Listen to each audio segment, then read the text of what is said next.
One अकॅडमीच्या 65 प्रशिक्षणार्थींना अन्नातून विषबाधा।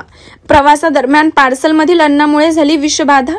अमरावती चिखलदरा येथून पलूस तालुक्यातील कुंडल येथील वन विभागाच्या प्रशिक्षण केंद्रात भेट देण्यासाठी आलेल्या सुमारे 65 प्रशिक्षणार्थींना प्रवासादरम्यान खाल्लेल्या अन्नातून विषबाधा झाल्याचा प्रकार समोर आलाय। यातील रुग्णांवर पलूस येथील ग्रामीण रुग्णालयात व कुंडल येथील आरोग्य मंदिर तसेच सांगलीच्या शासकीय रुग्णालयात उपचार सुरू आहेत। वन प्रशिक्षण केंद्र चिखलदरा येथील 110 प्रशिक्षणार्थी व सहाय्यक आणि इतर अधिकारी 8 असे 118 जण कुंडल येथील वन अकॅडमीला भेट देण्यासाठी रविवारी दिनांक 23 रोजी संध्याकाळी आले होते। त्यांचा दिनांक 17 फेब्रुवारी पासून संभाजीनगर, जुन्नर, ओझर, बनेश्वर येथील वन उद्यान, इको बटालियन, प्लांटेशन, रोपवाटिका, बिबट्या उपचार केंद्र व तत्सम ठिकाणी भेट देऊन बनेश्वर येथून सोमवारी सकाळी निघाले होते। निघताना दुपारच्या जेवणाचं पार्सल बरोबर घेतलं होतं। ते सर्वांनी दुपारी रस्त्यामध्ये खाल्लं। त्यानंतर ते संध्याकाळी कुंडलमध्ये आले। येथून आज पुढे राधानगरी येथे जाणार होते। रात्री कुंडल वन प्रबोधिनीमध्ये स्थानिक प्रशिक्षणार्थी आणि अमरावतीहून आलेल्या प्रशिक्षणार्थी या सर्वांनाच शाकाहारी मांसाहारी जेवण केलं होतं। एकूण जवळपास 500 जणांनी जेवण केलं। मात्र त्यांपैकी फक्त अमरावतीहून आलेल्यांचं प्रशिक्षणार्थींपैकी काहींना पहाटे जुलाब आणि उलट्यांचा त्रास सुरू झाला। तात्काळ कुंडल येथील आरोग्य मंदिरात दाखल केलं। वैद्यकीय अधिकारी डॉक्टर अक्षय पाटील आणि त्यांच्या पथकानं तात्काळ अन्नातील विषबाधित रुग्णांवर उपचार सुरू केलेले आहेत। नमस्कार, मी डॉक्टर श्रीकांत भगवंतराव सोनवणे, वन प्रशिक्षण संस्था चिखलदरा, जिल्हा अमरावती येथील वन प्रशिक्षणार्थींच्या दौऱ्यामध्ये दौरा सहाय्यक म्हणून इथे आलेलो आहे।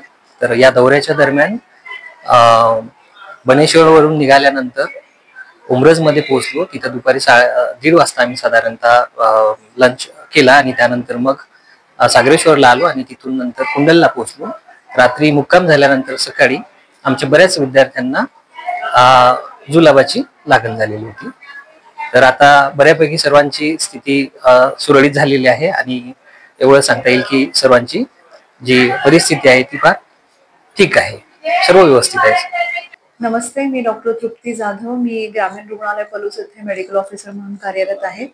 आज सकाळी साधारण 11 वाजताच्या सुमारास कुंडल वन अकॅडमी जी आहे तिथून साधारणतः आमच्याकडे 21 पेशंट हे आले होते। त्यांना थोडासा उलटी आणि जुलाब होणे असा त्रास होत होता म्हणून आले होते।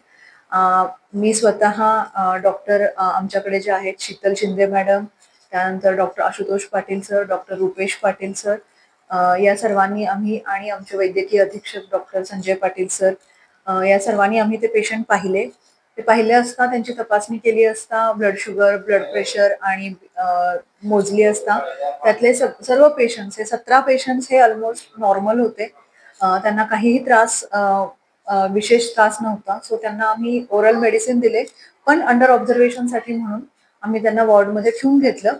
आणि उर्वरित 4 पेशंट जे होते त्यांना मात्र थोडंसं बीपी लो झाल्यासारखं आणि गळून गेल्यासारखं वाटत असल्यामुळे आम्ही त्यांना सलाईन लावून ठेवलं होतं। पण मला सांगायला आता आनंद होतोय की हे सगळे पेशंट सध्या अत्यंत व्यवस्थित आहेत।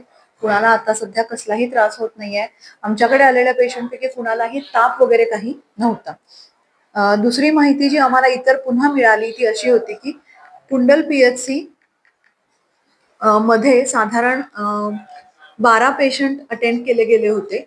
त्यापैकी 2 पेशंटना फक्त त्यांनी ऍडमिट ठेवलं आणि 10 पेशंट मात्र सांगली सिव्हिलला रेफर केले होते। त्यापैकी 6 जणांना थोडासा बीपी लो आहे, त्याच्यामुळे तिथे उपचार चालू आहेत सिव्हिल हॉस्पिटल सांगलीमध्ये। तर अशा प्रकारे त्यानंतर दुपारच्या सत्रामध्ये 30 पेशंट कुंडल PHC ला नेले होते परत। पण सुदैवानी त्यातले त्यांचे लक्षणं जी आहे ही अतिशय सौम्य स्वरूपाची होती। सर्वांचं बीपी आणि ब्लड शुगर लेवल नॉर्मल होती, त्यामुळे त्यांनाही ओरल ट्रीटमेंट देऊन त्यांच्या अकॅडमीमध्ये हे केलेलं आहे, सोडलेलं आहे। सो हे सगळे आकडे पाहता टोटल अफेक्टेड पेशंट आमच्याकडे आलेले, कुंडल PHC ला आलेले आणि सिव्हिल हॉस्पिटलला गेलेले असे टोटल 63 आहेत पेशंट। पण सुदैवाने सगळे पेशंट चांगले आहेत। तसेच त्यांच्या सोबत जे डॉक्टर सोनावणे म्हणून होते, जे त्यांच्या सोबतच टूर वरती होते, ते स्वतःही त्यांना त्रास होत होता, पण तेही आता चांगले आहेत आणि त्यांचीही आम्हाला खूप मदत झाली हे पेशंट हँडल करण्यामध्ये। Bureau report SBN Marathi.